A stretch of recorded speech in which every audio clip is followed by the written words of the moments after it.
She thought it was cool, but she didn't. I don't know. I just feel like you're trying way too hard, man. Well, not everyone can have your perfect hair, all right? It's not about the hair, man. The key with girls is just acting like you don't care. Even if you do? Yeah, exactly. It drives them nuts. Then what? You just wait until you feel it. Feel what? It's like before it's gonna storm, you know? You can't see it, but you can feel it. Like this, electricity, you know? Like in the electromagnetic field when the clouds in the atmosphere. No. Like a sexual electricity. That scene that you just watched is from Stranger Things episode 6 season 2 and was shot by this cinematographer, Tim Ives. That was one of my favorite shots of the entire series, and Tim is largely known for shooting the first 3 seasons of the show before parting ways with the Duffer Brothers, and is most likely the reason why the visual language of Stranger Things went from this to looking like this. Now, originally, this video was supposed to be a deep dive into that entire concept for Stranger Things, but the more I did more research and the more I fell deeper into this rabbit hole, the more I realized there's a shift that's happening in television and film that nobody's talking about. So let's talk about it.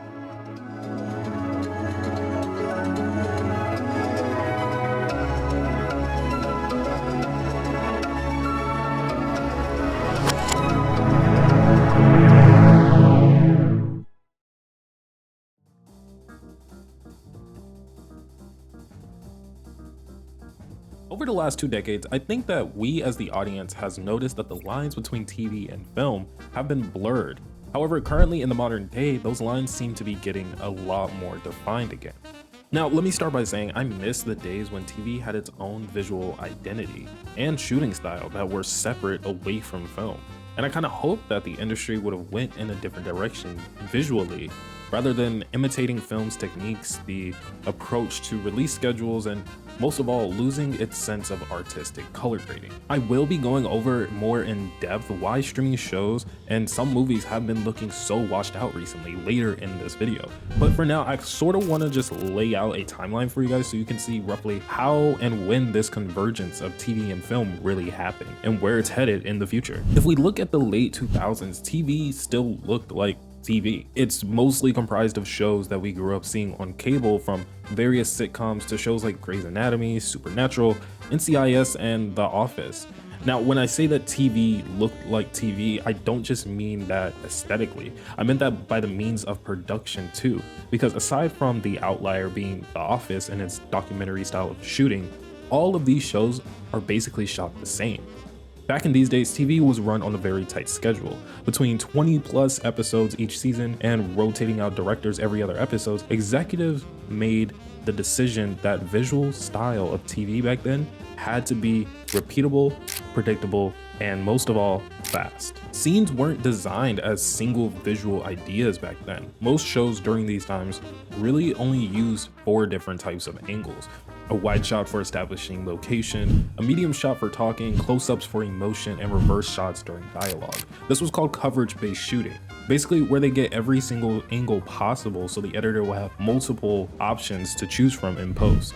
And when it came to lighting, instead of lighting for a moody scene that could help convey intense tones and emotions, they would instead flood the entire room with light, so they can have soft, even lighting everywhere with no hard shadows and no strong contrast. All of this to ensure that no matter which angle you're shooting from, on any given day of the set, the lighting is always going to match in the episode. They also shot with a lot of smaller sensor cameras back then, so there was a lot less background blur, meaning much more of the scene was in focus. That obviously plays into the major differences between the visual style of film and TV back then, which was that creamy bokeh look that you would see in films, which ironically enough is what a lot of influencers and people on TikTok and YouTube are currently chasing after. But when it came to editing back then, there was a lot more faster cuts because visuals were not leading the scene. Dialogue was. And because of the consistent rotation of directors from episode to episode, week to week, no one was really able to push any creative direction because everything had to match the overall flow and house style of the project. That's why in the early 2010s, when shows like Breaking Bad and Game of Thrones and The Walking Dead started doing things differently, like just simply holding a wide shot a few seconds longer, using shadows intentionally and composing frames like they're paintings, it stands out immediately because they're not only just improving television, they're breaking the system that television was initially built upon and slowly getting closer and closer to film in the process. Around this time in the early 2010s is when the phrase "this feels like a movie" became a selling point for networks, and networks also started to invest more money into TV shows, and a lot of the audiences that were watching these shows were expecting immersion and not just story anymore. All of these shows pushed the envelope of the TV medium by doing things like shooting in completely different countries, whereas before, TV was only limited to specific locations and in-house sets. They'd use large ensembles of casting characters with intersecting storylines, and also utilizing real castles as live-action sets like they did in Game of Thrones. Even The Walking Dead fully embraced mood and texture by leaning into film grain, desaturation, harsh sunlight, and shadows just to set the tone of the show and convey a dead atmosphere to push television even closer to film-like qualities. It's kind of cool to mention that around this time is when we got that huge CW explosion of superhero shows like Arrow and The Flash that kind of mimicked cinematic TV style with the dark and moody lighting and bold color grading. However, the key difference is that though they imitated the look of film, like some of the bigger prestige shows were at the time, they didn't adopt the production system along with it. So they would still be on those tight schedules and rotating out directors just with a more elevated look. Now, getting into the mid 2010s, this is where I feel like the convergence takes place. All the streaming platforms have taken over and started creating their own original titles that full on adopt film cinematic language. This is also where we as the audience started expecting TV to start feeling like cinema. And during this era of TV, it no longer competed with film. It kind of became it. The biggest difference isn't that TV shows now looked better, it's that they were no longer built like television. They were built like films now. From shows like Atlanta, True Detective, Stranger Things, and even Daredevil, these shows weren't shot like TV episodes. They were shot like 8-hour movies. The long tracking shots of True Detective and the surreal painterly lighting in Daredevil and the precise surgical framing in Atlanta, shows on streaming platforms have never looked better. Directors had full control and the lighting was finally motivated to set a specific mood that informed the story. Not to mention the color grading was pristine. This was peak cinematic television. I'm serious, these shows were some of the best series that encapsulated cinematic language into the mainstream genre of TV shows. Shows and directors began to fully trust audiences to understand choreography, blocking, and camera movements, the minimalistic compositions and natural lighting that didn't always feel polished, but could definitely feel personal. Exactly how a film would. And streaming shows stay like this throughout the late 2010s all the way to the early 2020s, still having breakout hits from Euphoria all the way to shows like Severance. But here's where things really start to get interesting during this era. Because in just a short few years, that cinematic look that streaming shows had adopted from film was starting to become standardized. All of the shows I just mentioned earlier still look cinematic, but now became cleaner, more controlled, and more consistent. This is the shift that we were noticing as an audience recently, the loss of visual identity that streaming shows are starting to embrace in modern day. At first, this change kind of seems subtle, but pretty much everyone is noticing it now, and modern TV is very much looking desaturated and gray all of the time, and not in a creative, intentional kind of way like how The Walking Dead used in the early 2010s. This was showing up in shows where it did not belong, where it felt completely out of place. And now it's normally used as an excuse because it's grounded in realism. And in my opinion, that feels like a very lazy approach to use. I've heard people call it Netflix lighting or grayscale, but really, why is this happening? Well, here's what I've researched. Streaming platforms like Netflix, Prime, and HBO Max all have deliverable requirements for projects made on their platform. Essentially, it's just a checklist of how your show needs to be shot and edited, which entails the following: minimum 4K sensor resolution, 10-bit or greater color depth, 422 chroma sampling or higher, minimum data rate of 240 megabits at 24 frames per second, must record in log or raw formats like log-C, S, or log3 or vlog, and absolutely no color grading baked into the original files. Now, when you look at that list, it doesn't really sound like anything that would create a soulless, gray, and unsaturated film or TV show. But the problem with this list is that there is one to begin with.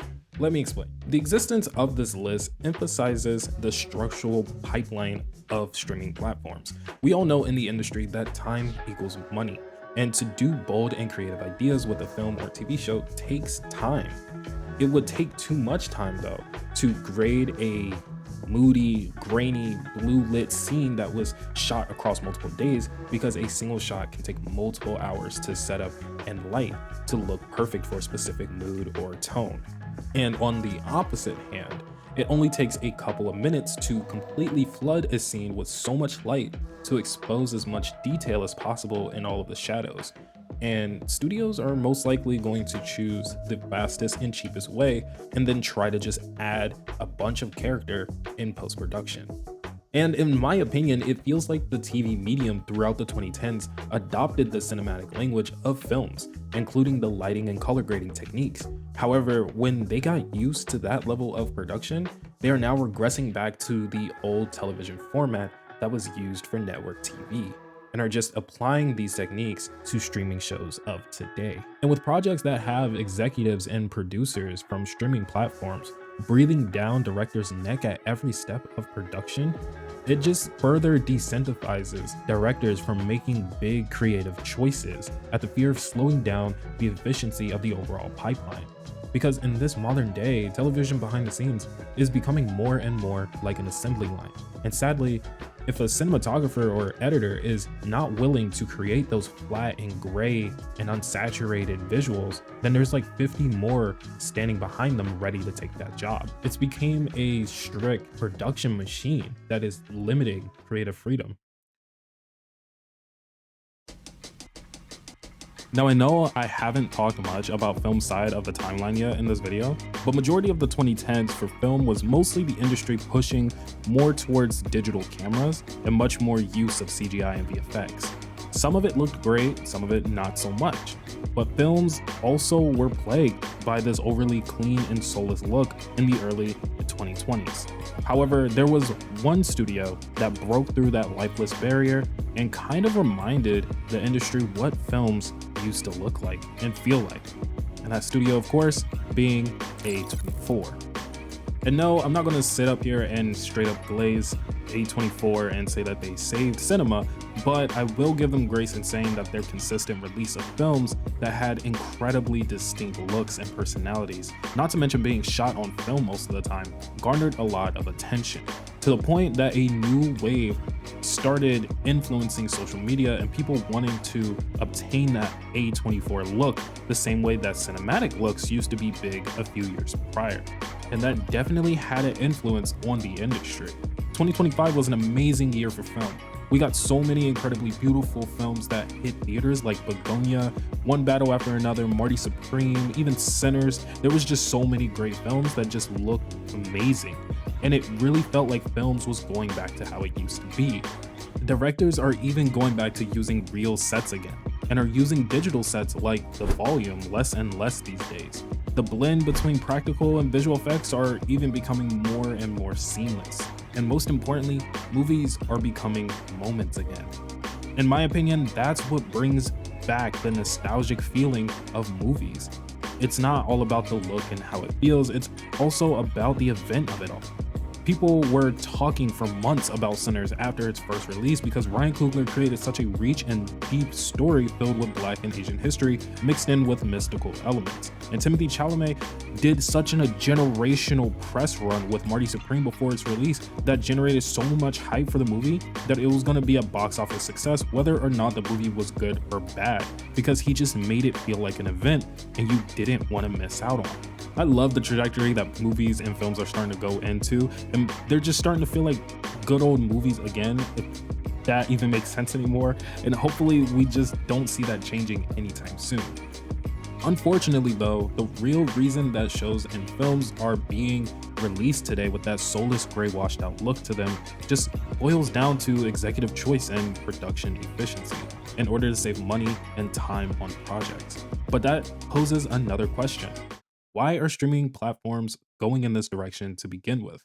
Well, big streaming giants understand very clearly that times have changed. People are no longer just watching shows and films in their living room or in the movie theater anymore. We're watching them on our phones, our iPads, whether we're in a car, a plane, a bus, or in a library on our laptops. We can watch anything from anywhere. Knowing this, streaming platforms want images that compress well across millions of devices. Clean lighting and controlled contrast survive algorithmic compression better than murky and grainy chaos. A show has to look good on a phone in broad daylight, a tablet in a plane, and a 70-inch HDR panel. So to them, soulless gray, clean look is a clean slate, and clean is safe. This brings me to what the future of this timeline is going to look like. I'm optimistic that film is going to keep going in the direction that it's been going in. However, when it comes to streaming shows and television, it's beginning to practice some questionable approach in response to us as the audience. And by that, I mean second screen viewing. If you haven't already heard that term before, second screen viewing basically just boils down to multitasking while watching a show in the background. Now, this is extremely nothing new. Over 90% of the audience most of the time watches something while scrolling on their phones or puts on a show or movie in the background while they do something around the house. Streaming platforms, however, are actually starting to do something about this. Platforms like Netflix and Disney Plus and Prime are noticing this pattern in Gen Z audiences and even older audiences and are starting to change the way that they create their shows to accommodate this new standard. Second screen viewing doesn't just slightly affect TV, it quietly reshapes how shows are written, shot, and even edited at a fundamental level. Writers are allegedly being encouraged by the platform executives to make dialogue easier to track, which is how exposition easily becomes redundant. In their minds, if the viewers are on their phones, then the writers can't trust that the audience caught key information. So new shows that are coming out are repeating plot points multiple times or having characters say things that are already being shown visually, which turns the underlining subtext into explicit dialogue. Like, remember that old saying, show, don't tell? Well, in the modern day now, it's basically been rewritten to show it and then say it even louder again for the people in the back. And ultimately, this affects the pacing in modern TV shows as well, because it takes extremely less time to simply tell the audience what's going on through exposition rather than creatively showing it to us. So naturally, the pacing of the story picks up. And I've noticed this recently in a show I watched on Netflix called His and Hers. I'm not going to spoil it for anyone, however, it's a story that depicts a series of murders that happens following an ex-news anchor and a local town detective trying to solve the case. It was a great show, really, and has amazing twists at the end. However, the show flew by incredibly fast. The show spans over 6 episodes with 45 minutes in each of them. By the way, some individual scenes were slow and lingered for too long, others were fast, where the main story beats were happening. It could have easily just been an hour-and-a-half film instead and would have made more sense, because it created a pace that was weirdly contradicted for a TV show. This makes TV feel like it's being designed for a distraction rather than immersion. And since this has become a universal audience behavior, producers and directors are less incentivized to put that much effort into the look of these new TV shows coming out, which results in simplistic visuals, less distinctive and demanding cinematography, and non-stylistic shots. And overall, the further reduction of TV's visual identity as a whole.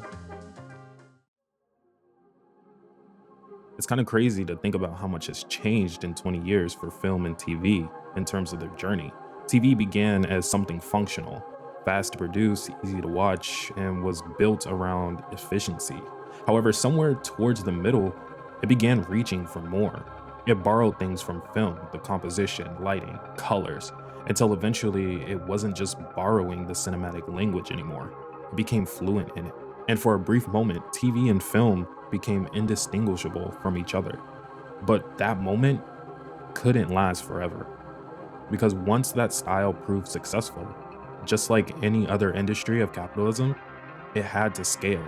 And once something scales, it changes. But it didn't just abandon the cinematic language that it learned. It redefined it, it standardized it, and reinterpreted it for a different reality, which was how people actually watch it today. On their phones, on laptops, on tablets, and half paying attention. And at the same time, film started going in the opposite direction. Film became more tactile, started using more texture and more contrast, and more willing to embrace imperfection again. Not to go backwards, but to hold on to what made it distinct in the first place. What we're seeing is not a decline, it's a divergence of two mediums that were evolving for completely different experiences. And once you recognize that, every frame starts to feel different. Not because of how it looks, but because of what it's designed for. I want to take a second to thank you guys for watching this video. I initially decided to make this video because of an article that I seen on Twitter a while back and a couple of posts of people talking about why do shows starting to look like this, why is it so gray, and also started noticing patterns in some of the shows that I was watching. So it just kind of piqued my curiosity, and I just genuinely wanted to know why and what was going on in the industry. So I never really saw straight answers on the internet, so hopefully this kind of clears some things up for you guys. If you like the video, please definitely give it a thumbs up. Also, thank you guys so much for 1,000 subs. We actually made it to 1,000 subs over a period of time where I wasn't as active as I'd like to be on this channel, but thank you guys so much. It's greatly appreciated. So please make sure to subscribe so you can get notifications on when I post my next video. And I'll see you guys in the next video. Peace.